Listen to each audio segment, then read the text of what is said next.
All right. You're with Jim Carty of the Patch newspaper and Blues and Beyond YouTube channel. I'm here with Megan Parnell. Um, I'm so excited. Bywater Call was absolutely my favorite band at the Briggs Farm Festival this past summer. I was kind of curious because that was my first time seeing you.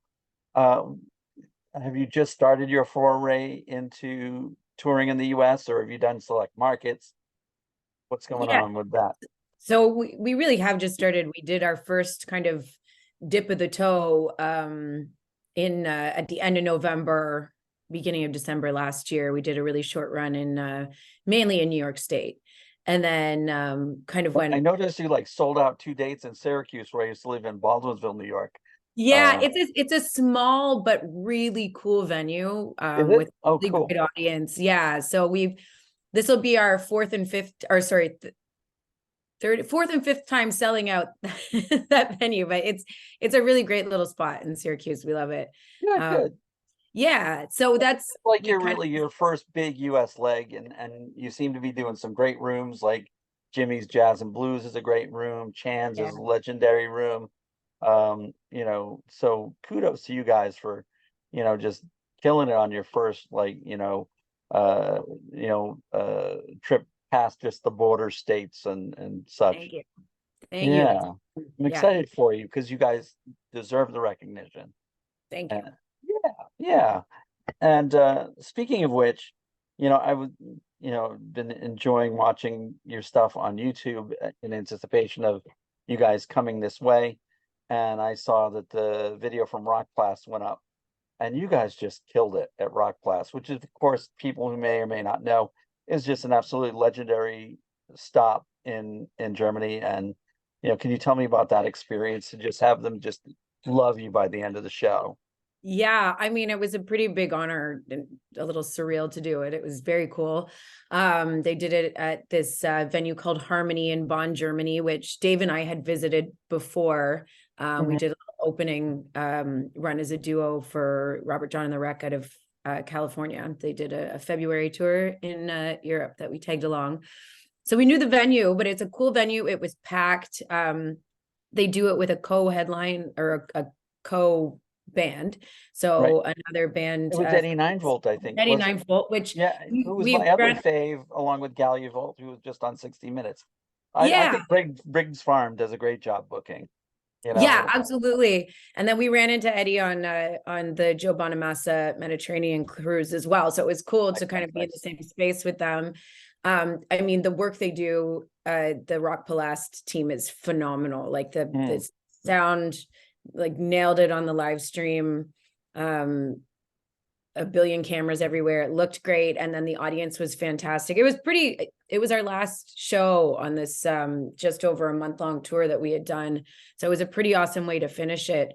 But also right, scary having something kind of that feels that important to be at the end of the tour. It's like, how are we how are we gonna be when we get there after? right. I mean, I used to book Jay Giles, not the Jay Giles band, but Jay the guitarist when I was in my 20s, actually.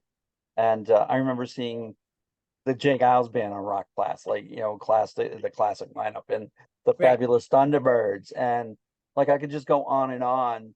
Who has been on that show? I don't even know how long it's run. It's got to be 30 plus more. I Decades. mean, yeah, Yeah, decade. It's like the Austin city limits of Europe, yeah. basically. It's pretty cool. Yeah, it's very cool. So I'm really happy for you guys. It's Yeah. a big step. Yeah. So, you know, before Dave is here to block you from saying anything. So, uh, how did you guys get started in the band? What do you want folks to know about the band and how you guys started? Yeah. So this band, we started putting it together like early 2017. Yeah. We didn't release our first album until 2019. We added the horns, um, I don't know, 2018 or 2019. But basically, Dave and I had been running a corporate cover band, party band thing for a while at this point. And Where the money is, unfortunately, right? yeah, I mean, you do well. We had been, it's a force to be reckoned with. We still do some work with it, but Yeah, yeah. it we kind of got to a point where we were, a few things happened. One, we were like, we've been doing so much of it and so much of the same music of other people's music. We're like, if we don't start writing our own, we may just lose the love of Our performing. souls will implode as artists. Yeah. And then on top of that, we had come across a handful of music that we found really, really inspiring. So, you know, the exhaustion of doing exclusive cover band stuff on top of being inspired by some bands kind of brought that together. I had a day job at the time, but the cover band was doing well enough. I was like, okay, this is the time. I'm going to leave the day job. That frees up, you know, a bit of time for us to try to be creative. And then that's kind of how it was born. We committed to a friend of ours was doing a little show at a local club that doesn't exist here anymore, but a cool local club. And he still needed one band to throw on the beginning of the lineup. So I was like, okay, we hadn't written anything yet. And I'm like, okay, we're going to take that spot. That means we need a half an hour worth of original tunes in a month. Let's throw something together, you know? So. Yeah.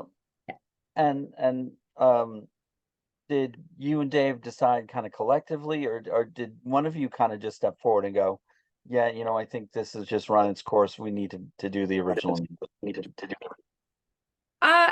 was something I think it's something we had been talking about. Yeah, we had been talking about it for a long time. And we kind of, sorry, I feel like my computer's being a little glitchy. Yeah, but we have total still picture on my end. Yeah, I know, I can see I'm frozen. But we had been talking about it for a really long time. And then we kind of just got to the point where we were like, all right, collectively, we were like, we're ready to give this a try. You know, I don't know how to fix the picture. I'm sorry. And I'm sure it'll fix, otherwise, you know, Yeah. that's a good face. That's a good face. Yeah. You know, It could be worse. Now, here is Toronto, right? Are you right in Toronto? Are you in suburban Toronto? Where are you at? We're technically in the city. We're kind of like on the northwestern border of the city, which happens to be where a lot of all the band kind of lives in that area at this point. It's kind of the last bastion of affordable housing in the city, which, yeah. Right. The last time I went to see the Leafs there, I nearly choked on how much stuff costs. Yeah, it's pretty crazy. Speaking of Leafs, you know, they're in last in the Eastern Conference, and the Bruins are in first. Thank you. I'm Dave's just joining saying. us. We can't see him because of the frozen screen, but Dave's Right, here. right. I got my Bruin sweater there. Nice. Yes. Well, Picture you a little bit.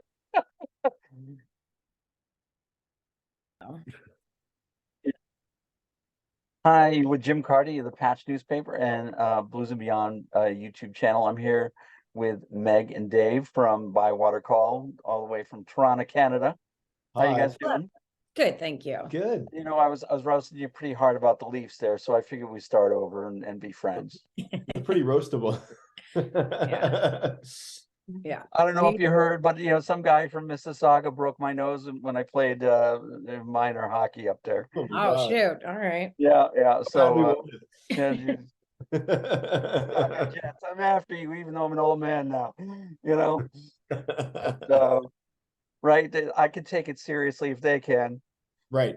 You know, but you know, I was telling Meg how much I loved you guys up at the Briggs Farm Festival, and Oh yeah. you guys Great had done Rock Blast with Eddie Ninevolt, who was up there. Yeah. And Eddie and us have bumped shoulders 3 times this year now. I don't think we've seen Eddie band more than Eddie Ninevolt. And I really dig him too. You know, he's friends with like Oliver Wood and my friend John Lehman of Atlanta, and Tinsley Ellis, all my buddies from Atlanta.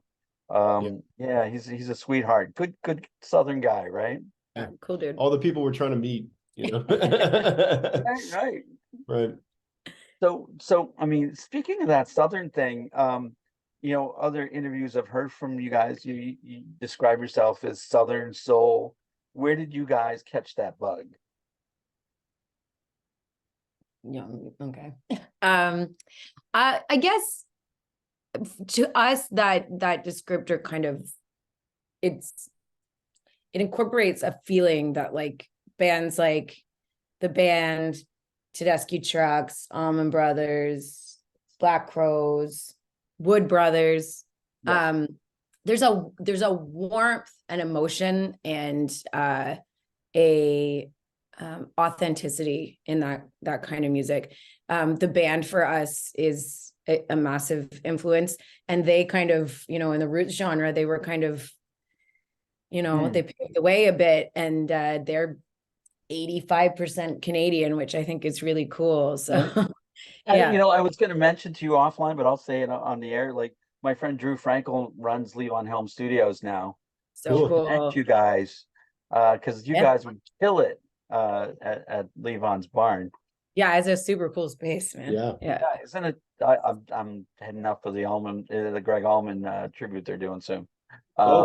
Yeah. Love it up there. But you named absolutely all my favorite, anything to do with the Allman family of bands, and the band. It was an honor to know Levon. Just totally agree. Your version of The Wait that I heard live was just so amazing. I was swooning. And, you actually have bumped off Natalie McMaster and Sue Foley for the Canadian woman that I'm like smitten with. I'm sorry, Dave. Me? Yeah. Or I'm sorry to both of you. Well, that's very flattering. Thank you. Right. I mean, because I made a total ass of myself when I interviewed Sue. I'm like, I really love you. You're such a beautiful woman. She's like, I need to be back in a second. I just gotta go. You get the Ice Queen on you there. You give me the Ice Queen thing, right? She's like, Pinky's calling me in the other room. Yeah. But I'm okay to make an ass of myself. It's all good. You gotta be. Yeah. No, and I can hear that Derek Trucks vibe in your playing, Dave. But there's your own thing there. No one wants to hear like, oh, you're just like Derek Trucks, because you're not. But I do hear tonally and that love of slide. Did you come in with Dwayne as an influence, or where did you start getting into slide? Derek's definitely the big influence for me. Like Derek is, but like, of course, then you start to fan out, and these days even some of the Canadians that are coming up, like the Joey Landris, Ariel Boson, all these guys are coming out with this whole other sort of it's kind of like a new school slide thing where Derek kind of affected like the Sacred Steel stuff, right? Like the beautiful gospel, right? Like he kind of rewrote. Aubrey Gent, Robert Randolph. I love all those guys. That's a great example. The Arhoolie guys, the Campbell brothers. I love all that stuff. Yeah, man. That's it. Yeah. So he on like six string electric guitar, he kind of perfected that. And at a time, I think when, no disrespect to the blues at all, because it's such a great genre. But I think when Derek came out and started doing it, it was like, wow, there's another way. Like, because at the time, it was like, we have so many great players, but nobody was really doing anything that's like, this is really like, I would assume when Stevie Ray Vaughan came along, people were like, oh my God, where is this coming out of? Right. That's what I thought when I heard Derek was like, what? Like, I mean, Dwayne was incredible, but Derek, being able to live so much longer than unfortunately Dwayne was allowed to live for. Right. He took it to these crazy new, like the Indian stuff and the gospel stuff. So yeah, and then you just start you start checking out all the people that are doing it, Well, yeah, I mean, you guys absolutely complement each other beautifully. I love the original material.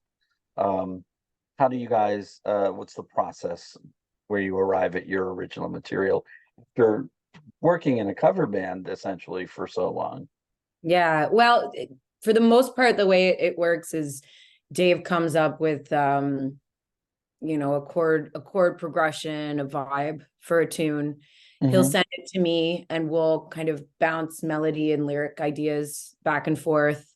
And we'll kind of workshop stuff like that until we get to the point that we think it's close enough to a song to bring it to the band to shape further.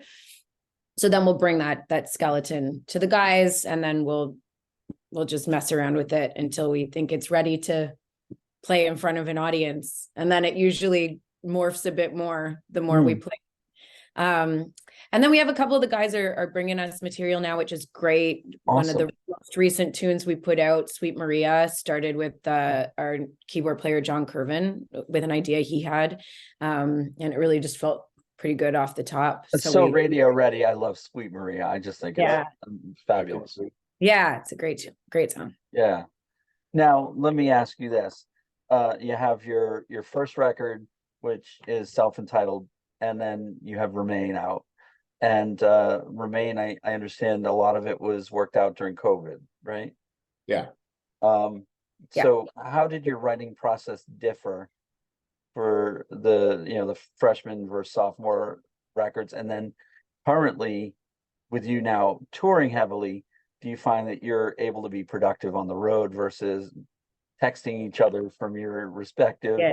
man and woman caves or whatever? Yeah, Like, yeah, that's exactly how it was working in COVID. Yeah, I mean, Remain was very different for the most part because, you know, we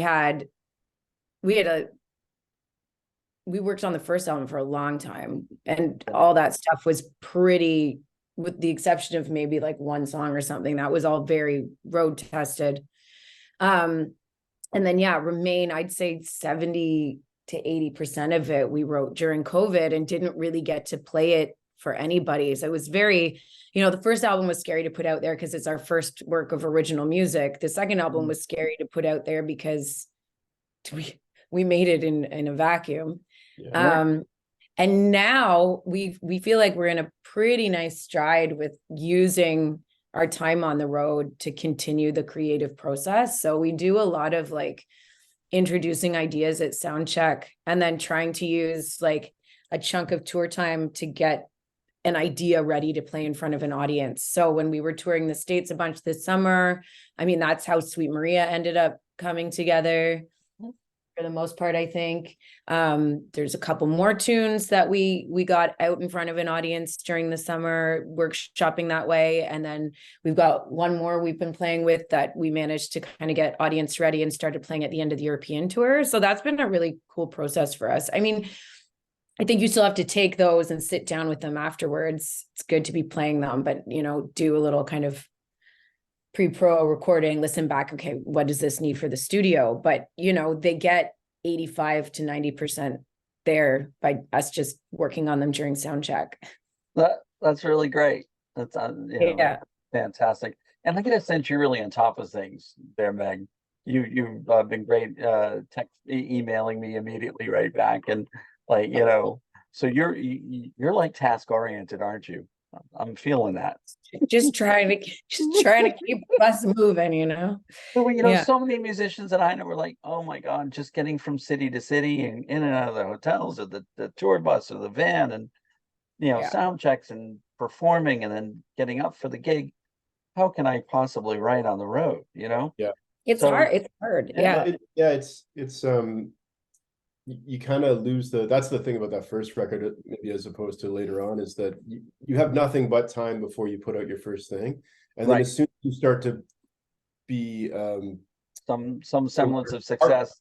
Yeah, Not once you making money, but you're moving in on the road anyway. Yeah, as soon as you partner with anyone that can help you, there's suddenly a list of like, it's not like, yeah, you could put out a record next year or maybe the year after. It's like, where's the next record? Where's the next record?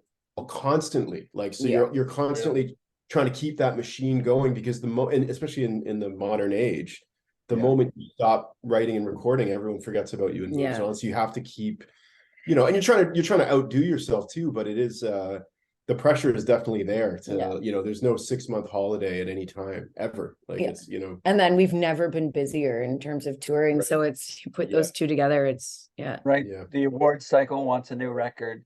The festival producers want a new piece of product. Yeah. And then of course, if you're with a label and not indie, they're breathing down your neck. I hear you. Yeah. Yeah. And then, I mean, the reality on top of those external pressures is you kind of do need something new, physical, to sell off stage to help, offset the cost of touring. So. Right. It's tough. Let's see what else I had for you. So we started talking about Joe. So Joe's an old pal of mine. I think I met him when he was about 13. or 14. He was really cute. And now he's just like almost the template for how to succeed in the independent music business, don't you think?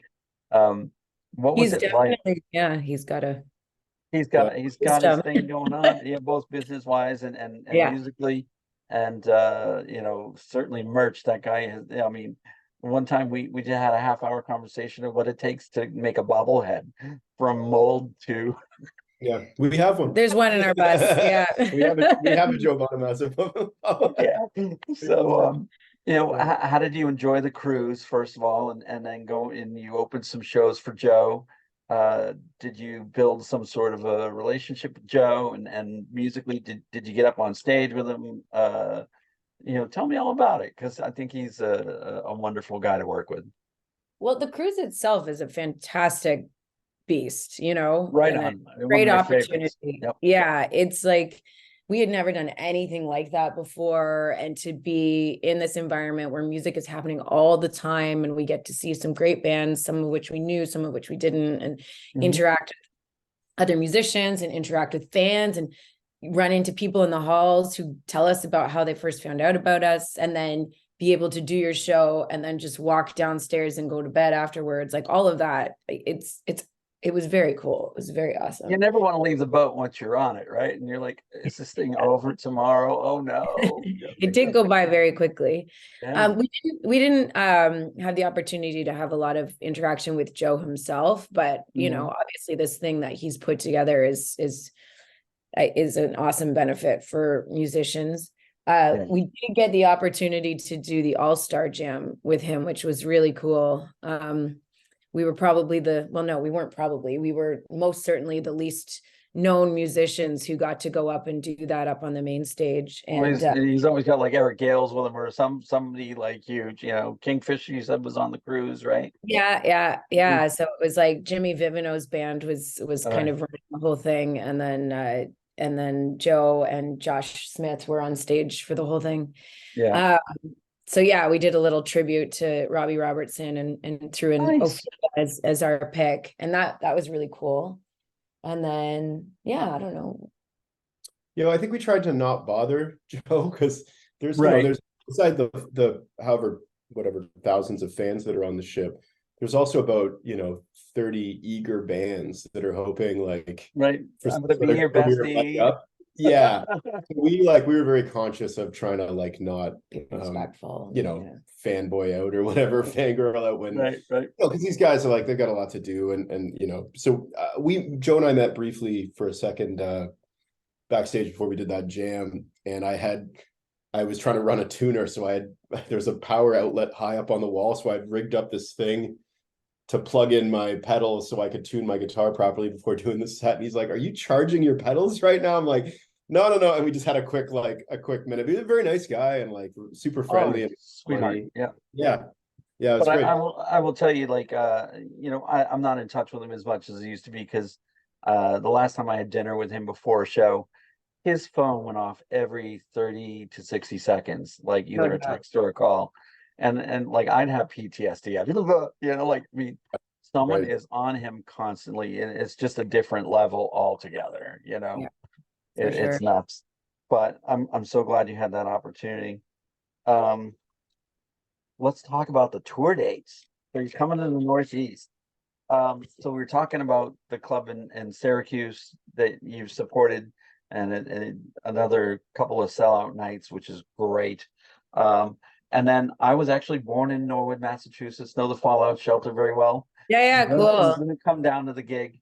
Yeah, we're Uh, looking forward to that one. yeah, my sister's coming in from Utah, so we're gonna come and say hi before you actually do our show. But Sweet. that's November 30th. And then zipping up to Portsmouth, New Hampshire for Jimmy's Jazz and Blues, which is all the rave these days. Yeah, we Water got Club. to do that like in our first run of that one, plus this club in Syracuse were two of the first places we ever played in the States. Yep. And both of them are just fantastic venues. And Jimmy's, we're doing a double header, and it seems to be selling quite well. Awesome. So yeah, we're doing two shows the day that we're doing Jimmy's. So that'll be cool. Great club. Yeah. Amazing club. Mike, our bass player, his wife is from the Boston area, and Good. she's going to be there, so she's bringing a bunch of her her childhood Great. friends. Yeah. Good. That's Yeah. awesome. I don't see it on your website, but I know you're doing Chan's on December 2nd, right? That's not on there. I'll have to fix It's that. not, yeah, I'm not seeing on it was, I think it's on Bands in Town, but I'm looking at your site. Okay. And then you're doing our benefit show here in Westerly, Rhode Island at the Yeah. Knickerbocker, December 3rd, which I can't thank you enough for doing. Thank you for having. Really important cause to help these people who've been affected in Israel and this awful conflict that we pray will not grow worse. Just Yeah. frightening stuff. Yeah. Yeah. You know, and then Daryl's house. I just saw that Daryl's TV show is coming back on and it's going back Oh, into is it? production. Oh, Yeah, very Daryl's, cool. yeah, Yeah. how exciting is that? That's You know? awesome. So yeah, what else do we need to know about Bywater Call or your future projects, what you have upcoming? Yes, we're back to writing now. Yep. So the next 3 or 4 months will be you know, with some touring, all the touring you just mentioned, we'll be doing you know, Meg and I have been at it since we've been back, so it's been about a week now we've been home, so we just cracking Yep. away on new ideas and Mhm. trying to do something a little different this time. I think in the past the writing was very chord centric, like band centric, band Mhm. first, vocals added second. Now we're really inspired. You know, we talked about the Wood Brothers and like, because Oliver's such a great like lyricist, in addition to the band being incredible, but like, So musical.